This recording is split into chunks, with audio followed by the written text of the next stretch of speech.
Hello नमस्कार दोस्तों, कैसे हैं आप। उम्मीद करता हूँ ठीक होंगे। Tricky I am with NL study में आपका पुनः स्वागत है दोस्तों। हाँ दोस्तों, आज हम एक ऐसे महत्वपूर्ण टॉपिक पर चर्चा करने जा रहे हैं जिससे कोई भी एग्ज़ाम हो, 1 या 2 प्रश्न ज़रूर आते हैं। और वो हमारा महत्वपूर्ण टॉपिक है ऊर्जा संसाधन। दोस्तों, विद्युत को समवर्ती सूची में स्थान दिया गया है हमारे भारतीय संविधान में, और 14 दिसंबर को प्रत्येक वर्ष ऊर्जा संरक्षण दिवस मनाते हैं। और हम यहाँ 2 प्रकार से वर्गीकरण करेंगे। एक तो प्रयोग के आधार पर ऊर्जा स्रोत है, इनका वर्गीकरण हम 2 आधार पर करेंगे, प्रयोग के आधार पर, और दूसरा है उपलब्धता के आधार पर। परंपरागत रूप से हम जो प्रयोग करते आए हैं उनसे संबंधित एक तो परंपरागत ऊर्जा स्रोत और दूसरा है गैर परंपरागत ऊर्जा स्रोत।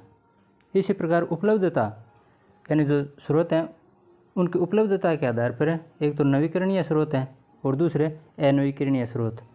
तो सबसे पहले हम इस सारणी के माध्यम से जो प्रयोग के आधार पर परंपरागत और गैर परंपरागत ऊर्जा स्रोत हैं उनके बारे में थोड़ा पढ़ते हैं। परंपरागत ऊर्जा स्रोत, इसमें कौन कौन से आते हैं।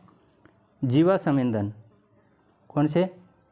जीवाश्म ईंधन जैसे कोयला, पेट्रोलियम, प्राकृतिक गैस है, ये सारे के सारे जीवाश्म ईंधन है, ये परंपरागत है। और दूसरा तापीय विद्युत संयंत्र। तीसरा जल विद्युत संयंत्र, ये सारे के सारे परंपरागत हैं।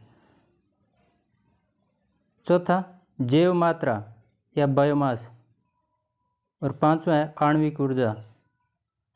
इसी प्रकार है गैर परंपरागत ऊर्जा स्रोतों में सौर या अक्षय ऊर्जा, सौर ऊर्जा या अक्षय ऊर्जा, समुद्रों से प्राप्त ऊर्जा, भूतापीय ऊर्जा, नाभिकीय ऊर्जा, पवन, वायु, हाइड्रोजन ऊर्जा, ये गैर परंपरागत ऊर्जा स्रोत हैं।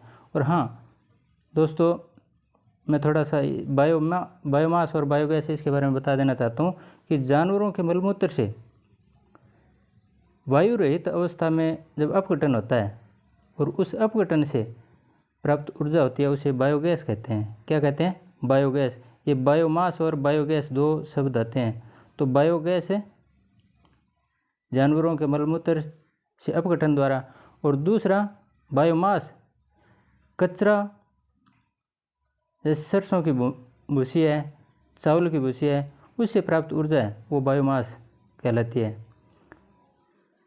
और समुद्रों में कौन कौन सी, जैसे समुद्री ज्वार भाटे आते हैं, तरंगे हैं, उनसे ऊर्जा उत्पन्न की जाती है।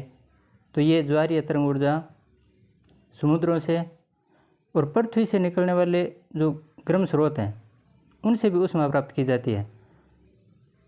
तो उस ऊष्मा को भूतापीय ऊर्जा कहते हैं। भूतापीय ऊर्जा में ज़मीन के अंदर से ऊष्मा निकलती है गर्म।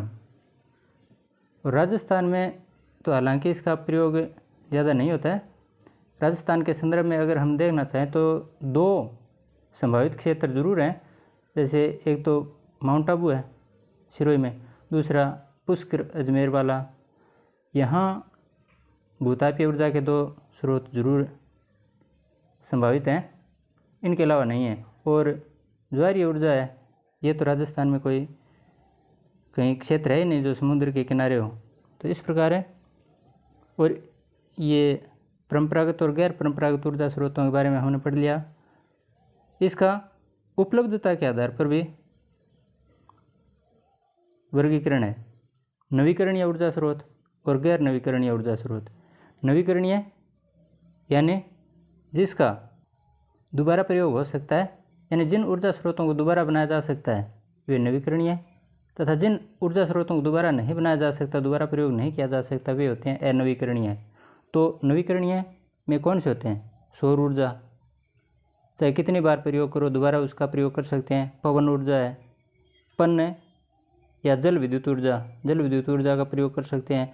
ज्वारीय ऊर्जा, भूतापीय ऊर्जा, ये सारे के सारे नवीकरणीय ऊर्जा स्रोत हैं। जबकि अनवीकरणीय ऊर्जा स्रोत कोयला यानी एक बार प्रयोग होने के बाद में दोबारा अगर उसका प्रयोग करना चाहें तो लाखों करोड़ों वर्ष लग जाएंगे, तब जाकर कोई जीवाश्म में उसका नया ऊर्जा स्रोत बनेगा। पेट्रोलियम, प्राकृतिक गैस, परमाणु ऊर्जा, शैल गैस इत्यादि ये सारे के सारे अनवीकरणीय ऊर्जा स्रोत हैं। इस प्रकार हमने ऊर्जा स्रोतों के वर्गीकरण के बारे में अध्ययन किया है। अगर वीडियो अच्छा लगे तो लाइक, शेयर और सब्सक्राइब जरूर करना दोस्तों। धन्यवाद। जय हिंद।